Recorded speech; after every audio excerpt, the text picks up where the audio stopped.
Hey, what's up, you guys? Welcome back to Josiah's World TV. So, Moniece Slaughter has recently had an interview with the Jasmine Brand and pretty much slamming the whole production team of Love and Hip Hop, saying how we are literally a slave to the machine and pretty much saying that they treat black reality TV stars like crap.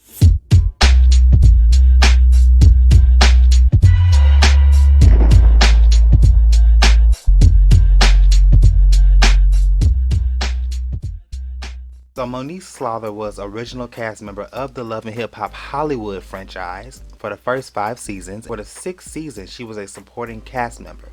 So pretty much a lot of her storylines have centered on her several different feuds with various cast members. Now, when she sat down with the Jasmine Brand, she was talking about her experience as a black reality television star and also cited Kris Jenner, who is a well-known manager in reality television, and said that franchises do not have managers who do not treat them like they should. Now, she also called out the production company, who I believe was Money Entertainment for the first 5 seasons of Love and Hip Hop Hollywood, and then Big Fish Entertainment, the same entertainment production company that Dutchess called out from Black Ink Crew, but we'll get into that in a second. Stating what's sick about it is the black production company that goes with the network and says that she's insubordinate, she's hard to work with, she's difficult, she's blah blah blah.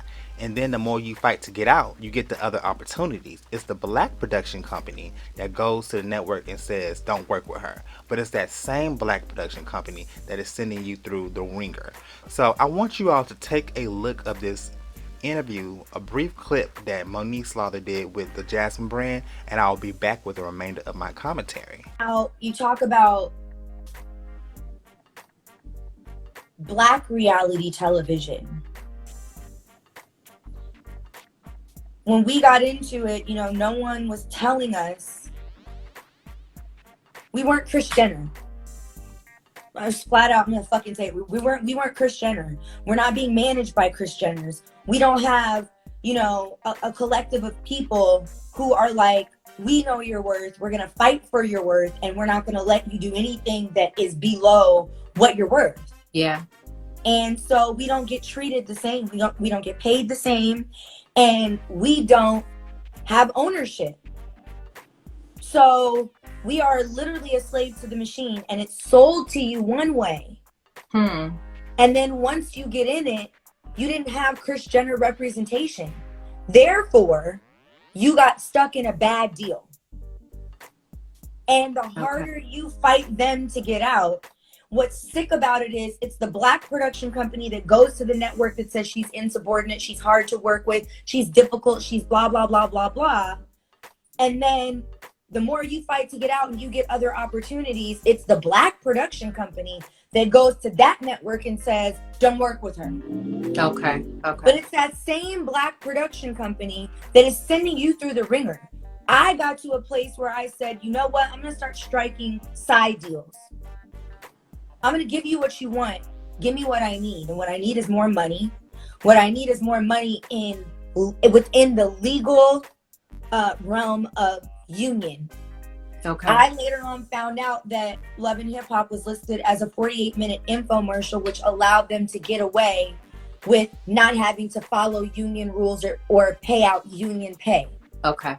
And so what that means is, we can shoot more than 12 hours. They don't have to give us per diem. They don't have to give us, a set budget for lunch.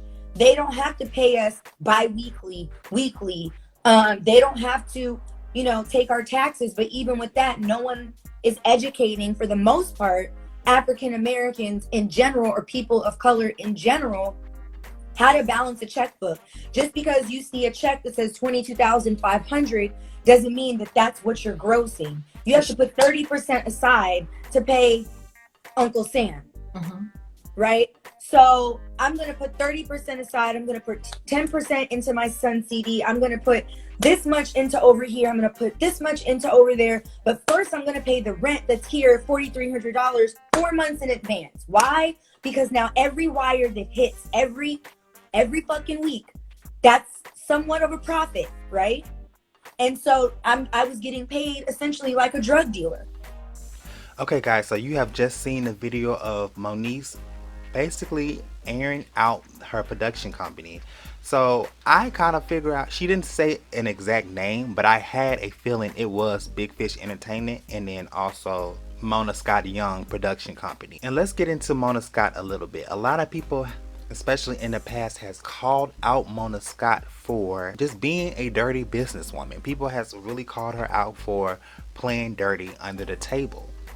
I mean, when we look back, we think of Jocelyn and other reality TV stars has called her out on the BS. First of all, let me just say this. Moniece was my favorite character on the season. Love and Hip Hop Hollywood is one of my most favorite franchises, in my opinion. And I mostly watch for Moniece because she brings the drama. She brings the rating. But I do see Moniece in the later seasons, such as season 5, season 6.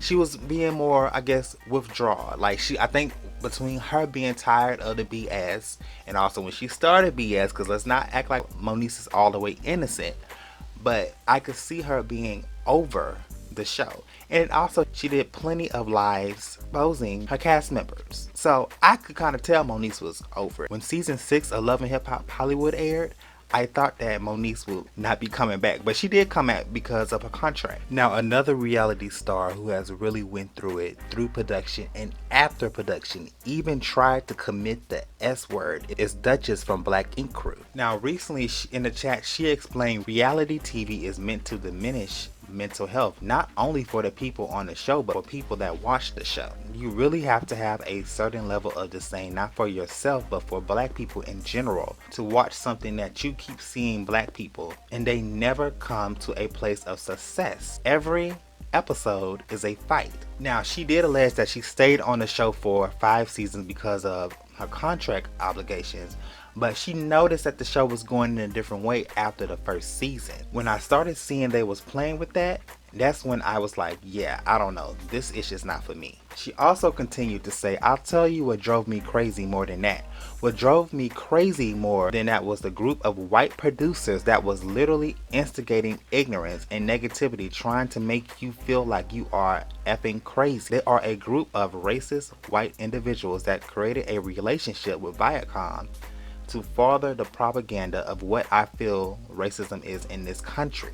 Now that's deep. So then she talks about how she was going through it when she left the show. So she said, when I left the show, I went through therapy. It was necessary. I tried to take myself out several times. I went through so much BS. I lost my grandmother while I was on the show. I felt so effed up because I literally hadn't gone home in almost a year. These mother truckers was telling me I couldn't go to my own grandmother's funeral because I had to film, y'all. When they did that, that's when I was like, y'all ain't of God. I can't do this ish. The devil is really in this and I can't do it. So it's really interesting to me that both Moniece and Dutchess are saying the same things. And I feel like when you sign a contract for reality TV, it's going to mess with your mental health, because I feel like production can edit whatever they want to. If they want you to be the bad guy of the show, they will edit you to make the bad guy of the show. And yes, I do feel like sometimes, entertaining as it is, I do feel like that reality TV does somewhat make black people look bad, because we're so invested in the drama, the mess, the fights. And yes, it can definitely play on someone's mental health. I mean, when you think of Nene Leakes, look at Nene Leakes. Look how long she's been on The Real Housewives of Atlanta, and just when she first was on, everybody loved Nene. She was a big character on the show. She had all the good reads. I mean, she still does, but she was more likable in her earlier seasons. And then once the more seasons go back, she started being the villain role, and even recently she's been going on all of these different rants and everything. You can definitely tell that Nene's mental health was messed up. Another person, Tamar Braxton. You know, look how Tamar Braxton is cutting ties with We TV because she felt like that she was betrayed in a way. Hey, at the end of the day, they can only go off on what you give them. But yes, you're going to be in some drama. You're going to be in some mess. And I feel like that it's important that you read your contract before you get on reality TV, because there's no way in hell I'll be cutting up for a little ass check, okay? But on the flip side, I do understand where the stars are coming from, because sometimes the production companies does do too much, but it's all about the ratings. They don't really care about you. They care about the ratings and getting the money. So you definitely have to tread lightly while signing a contract. But you guys, I would really like to hear your opinion on Moniece and Dutchess talking about their experience. Do you feel like that reality TV is the demise of black people, or do you feel like that, you know, you get what you sign up for and they shouldn't have signed up, period, if they knew what they was getting themselves into? I would really love to hear you all's opinion on the situation. And as always, I'm out. Hey, what's up guys? It's Josiah's World TV. Now if you like this video, make sure you click the subscribe button as well as the notification bell so you can be notified when I post more videos. Bye bye.